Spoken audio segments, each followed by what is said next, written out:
Hello everyone, welcome to online reader for study one step aid for learning. दोस्तों स्वागत है आप सभी का हमारे यूट्यूब चैनल पे। फिर से दोस्तों आप सभी के बीच आज लेटेस्ट अपडेट के साथ में बात करेंगे। लॉकडाउन खत्म होने के बाद इस दिन शुरू हो जाएंगी दोस्तों विश्वविद्यालय और अन्य सभी परीक्षाएं। यूपीपीएससी की अगर बात करें दोस्तों, सहायक अभियंता भर्ती परीक्षा भी हो सकती है स्थगित।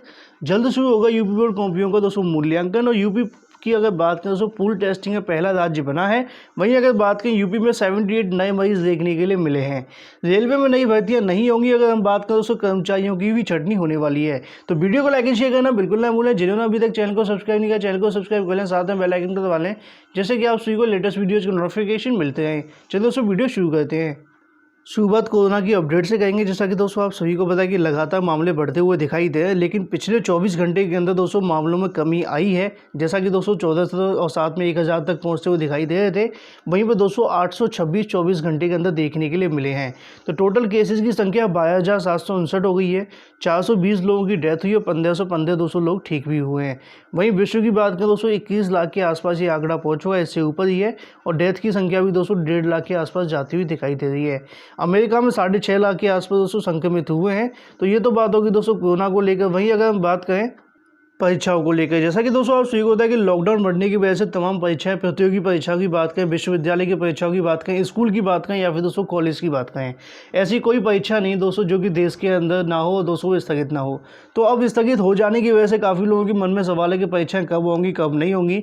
तो यहाँ पर दोस्तों लॉकडाउन खत्म होने के 3 हफ्ते बाद दोस्तों जो विश्वविद्यालय व कॉलेज की परीक्षाएं शुरू हो जाएंगी। वहीं अगर बात करें प्रतियोगी परीक्षा, चाहे लोक सेवा आयोग की परीक्षा को लेकर बात करें कब तक होने की संभावना, तो मैंने एक वीडियो बनाया था जिसके अंदर मैंने आप सभी को बताया था कि जुलाई से दोस्तों आप सभी की जो परीक्षाएं वो शुरू होंगी। और उसके बाद में BEO, computer, PCS, RO, ARO, ये सारी परीक्षाएं लगभग दोस्तों आप सभी को यहाँ इंतजार करना पड़ेगा जुलाई तक का। तो दोस्तों यहाँ पे अपडेट हम कवर कर लेते हैं। प्रदेश में विश्वविद्यालय की दोस्तों अगर बात करें और महाविद्यालयों की शेष परीक्षा और लॉकडाउन की समाप्ति के 3 सप्ताह बाद दोस्तों कराई जाएंगी। जून के अंतिम या जुलाई के दोस्तों पहले सप्ताह में परीक्षाओं के परिणाम जारी किए जाएंगे।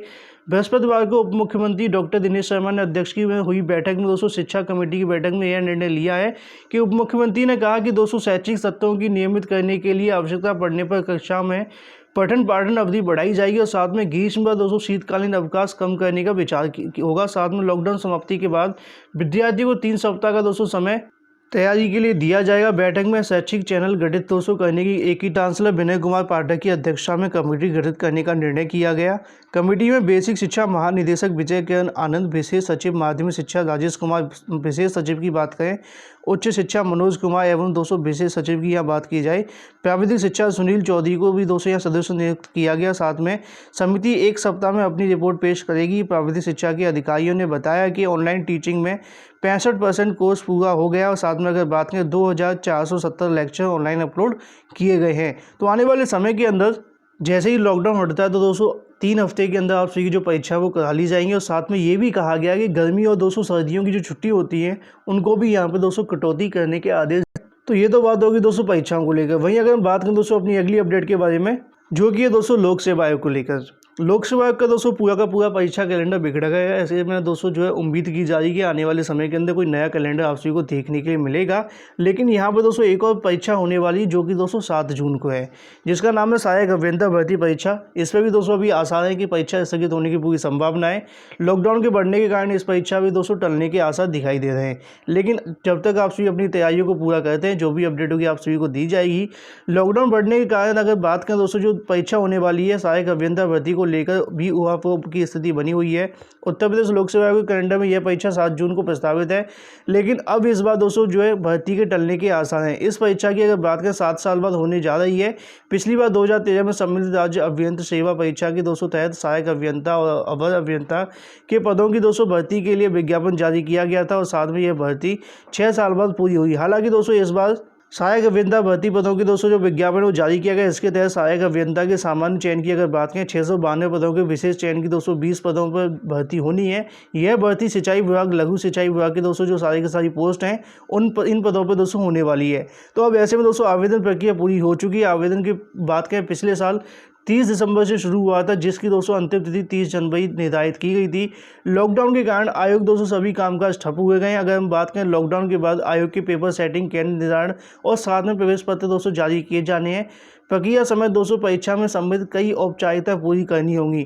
यह भी अभी तय नहीं हुआ है कि लॉकडाउन पूरा होने के बाद में दोस्तों सोशल डिस्टेंसिंग को लेकर लगे तमाम प्रतिबंध हटेंगे या नहीं हटेंगे। इन परिस्थिति में दोस्तों 7 जून को जो प्रस्तावित सहायक अभियंता भर्ती की परीक्षा है उसको आयोजन को लेकर दोस्तों अपूर्व की स्थिति बनी हुई है। अब काफ़ी लोगों के मन में ये सवाल आते हैं कि सर आपका क्या पॉइंट हो सकता है। तो मेरे हिसाब से परीक्षा दोस्तों स्थगित होगी, क्योंकि लॉकडाउन हट जाने से ऐसा नहीं होगा कि सारी गतिविधियां शुरू हो जाएंगी। सबसे मेन चीज़ होने वाली दोस्तों सोशल डिस्टेंसिंग को लेकर। अगर बात करें, विशेषज्ञों का कहना है कि आने वाले 2 साल तक हमें फॉलो करनी पड़ेगी, लेकिन अगर हमारे देश के अंदर 2 महीने ही फॉलो हो जाए तब भी दोस्तों काफ़ी बड़ी बात होने वाली है। तो इसी चीज़ को लेकर दोस्तों आप सभी अपनी तैयारी करते हैं। जो भी लेटेस्ट अपडेट होगी आप सभी को इसके बारे में प्रोवाइड की जाएगी। वहीं अगर बात करें दोस्तों अपनी अगली अपडेट के बारे में, जो कि है दोस्तों यूपी बोर्ड के बारे में। यूपी बोर्ड कॉपियों का मूल्यांकन दोस्तों आप सभी को पता ठप हो गया लॉकडाउन के कारण। दोस्तों सभी का कारण ही आप सभी को पता है कि कोरोना है। यूपी बोर्ड और हाई स्कूल व इंटरमीडिएट की परीक्षाओं कॉपियों का मूल्यांकन शारीरिक दूरी के नियमों के दोस्तों कड़ाई पालन कर शुरू करवाया गया था। साथ में मूल्यांकन केंद्रों पर मास्क, ग्लव्स और सैनिटाइजर की पर्याप्त व्यवस्था किए जाने के निर्देश डॉक्टर उप मुख्यमंत्री दिनेश शर्मा ने अधिकारियों को दिए। और साथ में गुरुवार को योजना भवन में वीडियो कॉन्फ्रेंसिंग के माध्यम से उप मुख्यमंत्री सभी मंडलों को संयुक्त शिक्षा निदेशक और DIOS को निर्देश दिए कि वह बोर्ड परीक्षाओं की कॉपियों को सुरक्षित ढंग से मूल्यांकन शुरू करने की तैयारी करे। जिला प्रशासन से संपर्क कर मूल्यांकन की ड्यूटी में लगाए जाने के वाले दोस्तों शिक्षकों की विशेष पास बनवाए जाएं और सफाई व सुरक्षा के पुख्ता इंतजाम किए जाए। हालांकि दोस्तों पहले भी ऐसा लगा था, 2 दिन दोस्तों मूल्यांकन हुआ, वहाँ पर सफाई नहीं थी, तो काफ़ी शिक्षकों ने जो मूल्यांकन भी नहीं किया था। उनका कार्य कब से शुरू होगा इसकी घोषणा दोस्तों 20 अप्रैल को होगी। अगर हम बात करें कक्षा 9 व 211 की प्रोन्नत हुए छात्र छात्राओं के ऑनलाइन पंजीकरण शुरू किया जाए। और साथ में डॉक्टर दिनेश शर्मा ने राजकीय व सरकारी सहायता प्राप्त माध्यमिक स्कूलों में 20 अप्रैल तक शुरू हो रही दोस्तों व्हाट्सएप वर्चुअल क्लास की दोस्तों पुख्ता निगरानी करने के निर्देश भी दिए। अधिकारियों ने दिए दोस्तों पढ़ाई सुबह 8 बजे से दोपहर 2 बजे तक दोस्तों जो करवाई जाएगी। तो इसी चीज़ को लेकर यह निर्देश दिए गए। तो आने वाले समय के अंदर 20 अप्रैल से दोस्तों आप सभी को इसके लेकर अपडेट देखने के लिए मिलेगी कि कब से दोस्तों आप सभी का जो मूल्यांकन है वो शुरू होने वाला है। तो ऐसे में दोस्तों इसके रिजल्ट को लेकर जो अभ्यर्थी जानना चाहते हैं, इसका रिजल्ट लगभग आप सभी को इंतजार करना पड़ेगा। जून के दोस्तों 2nd और 3rd वीक के अंदर आप सभी को देखने के लिए मिल सकता है। वहीं अगर हम बात करें दोस्तों अपनी अगली अपडेट के बारे में, जो कि है दोस्तों रेलवे को लेकर। अब रेलवे में जैसा कि आप स्वीकार करते बहुत सारी भर्तियां निकली पड़ी हैं। ग्रुप डी की दोस्तों लाखों वैकेंसी निकली हुई हैं, लेकिन अभी तक दोस्तों उसका ना तो परीक्षा हुई है और उसके आगे कुछ भी नहीं हुआ है, सिर्फ आवेदन लिए गए हैं। NTPC की बात करें दोस्तों, अगर हम बात करें वहाँ पर दोस्तों जो अभी भी उसका जो परीक्षा है वो भी नहीं हुई है। उसको लेकर भी दोस्तों काफ़ी लोगों ने हंगामे किए, काफ़ी ट्विटर वॉर शुरू किए, लेकिन परिणाम कोई भी देखने के लिए नहीं मिला। अब आगामी समय की बात करें तो रेलवे में नई भर्तियां आने की कोई संभावना नहीं दिखाई दे रही है। साथ में अगर बात करें दोस्तों कर्मचारियों की छटनी भी यहाँ पे शुरू हो सकती है। क्या रीज़न है, कवर कर लेते हैं। लॉकडाउन के चलते भारी नुकसान की भरपाई के लिए दोस्तों कास्ट कटिंग, साथ में अगर हम बात करें ट्रैक पर चलने की तैयारी कर रहा है। योजना के मुताबिक रेलवे में ग्रुप डी की नई भर्तियों पर पाबंदी लगेगी। सरप्लस रेलवे कर्मचारियों को सेवानिवृत्त किया जाएगा।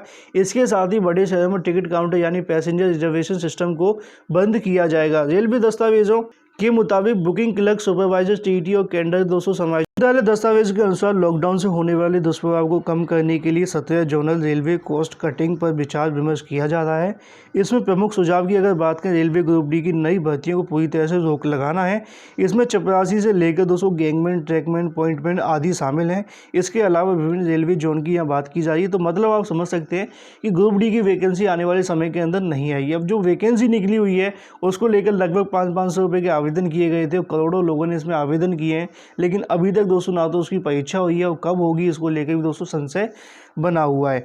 तो साथ में दोस्तों सफाई कर्मचारी, पार्सल पोर्टर आदि के सरप्लस कर्मचारियों की छटनी कर उन्हें सेवानिवृत्त करने का सुझाव भी दिया है।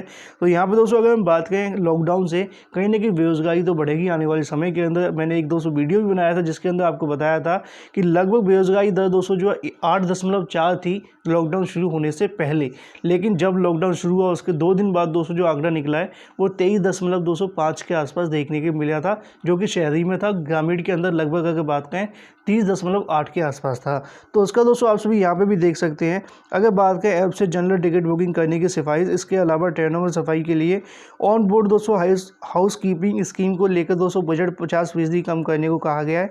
मैन पावर कम करने के लिए रेलवे ने दोस्तों देश के बड़े रेलवे स्टेशन पर टिकट काउंटर को पूरी तरह से बंद करने को कहा है। बुकिंग क्लर्क, सुपरवाइजर और TET की बात करें दोस्तों, उसको लेकर TC कैलेंडर समायोजन करने की योजना है। अनारक्षित टिकट में काउंटरों को बंद कर उनके स्थान पर UTS मोबाइल ऐप के जनरल टिकट की बुकिंग करने की सिफारिश की गई है। तो मतलब दोस्तों आप सभी समझ सकते हैं आने वाले समय के अंदर नई भर्तियां देखने के लिए नहीं मिलेंगी। और अगर दोस्तों जो बात करें, कुछ कर्मचारियों की छटनी भी आप सभी को देखने के लिए मिलने वाली है। तो ये तो बात होगी रेलवे के बारे में। वहीं अगर हम बात करें दोस्तों अपनी अगली अपडेट के बारे में, जो कि है दोस्तों यूपी को लेकर। यूपी पूल टेस्टिंग की अगर बात करें दोस्तों पहला राज्य बन गया है। अच्छी बात है दोस्तों, उत्तर प्रदेश पूल टेस्टिंग करने वाला देश का पहला राज्य बन गया है। बुधवार से प्रदेश में पूल टेस्टिंग की शुरुआत आगरा के बफर जोन से दोस्तों कर दी गई है। यह जानकारी प्रमुख सचिव स्वास्थ्य अमित मोहन प्रसाद ने दी है। उन्होंने बताया कि हॉटस्पॉट क्षेत्रों के ठीक पहले वाले इलाके बफर जोन में मेडिकल टीम ने वहां से 50 सैंपल लिए थे। 50 सैंपलों को 5-5 कर 30 महा सैंपल का पूल बनाकर टेस्ट किया गया। सभी 30 सैंपलों की रिपोर्ट नेगेटिव मिली है। इस बीच अगर बात करें, पीलीभीत कोरोना मुक्त हो गया है। महाराजगंज की कोरोना संक्रमित मरीजों की पहले से चरण की रिपोर्ट नेगेटिव आई है। दूसरे चरण की रिपोर्ट नेगेटिव आने की उम्मीद है। अगर बात करें प्रमुख सचिव स्वास्थ्य के अनुसार आगरा के प्रयोग के बाद अब प्रदेश के हर जनपद इसी प्रकार की पूल टेस्टिंग करने के निर्देश दिए गए हैं। तो आने वाले समय के अंदर दोस्तों आप सभी को देखने के लिए मिलते रहेंगे। वहीं अगर बात करें, लखनऊ में 25 और यूपी में 78 नए मरीज देखने के लिए मिले हैं। लखनऊ में गुरुवार को कोरोना संक्रमण 25 मामले दोस्तों मिले हैं। अगर बात करें, अकेले सदर इलाके में 23 लोगों को संक्रमण में चपेट में आ गए हैं। वहीं अगर बात करें, नजियाबाद में 2 लोग दोस्तों कोरोना वायरस की पुष्टि हुई है। गुरुवार को 78 नए मरीज मिले हैं। यूपी में कुल आंकड़े की बात करें तो 805 मरीज हो गए हैं। देर रात तक मेरठ में संक्रमण से एक युवक की मौत हो गई है। यहाँ इस महामारी से दोस्तों दूसरी मौत देखने के लिए मिली है। तो दोस्तों ये थी तमाम भर्तियों को लेकर लेटेस्ट अपडेट, साथ में छोटी छोटी अपडेट कोरोना को लेकर भी थी। मुझे उम्मीद है आप सभी को वीडियो पसंद आएगा। वीडियो पसंद आए वीडियो को लाइक एंड शेयर करना बिल्कुल ना भूलें। साथ में चैनल को सब्सक्राइब कर लें, बेल आइकन को दबा लें, जिससे कि आप सभी को लेटेस्ट वीडियोज़ की नोटिफिकेशन मिलते हैं। सो गाइस, फ्लैश वीडियो के माध्यम से इतना ही। मिलते हैं अगली वीडियो में। Take care, tata bye bye and thank you for watching this video.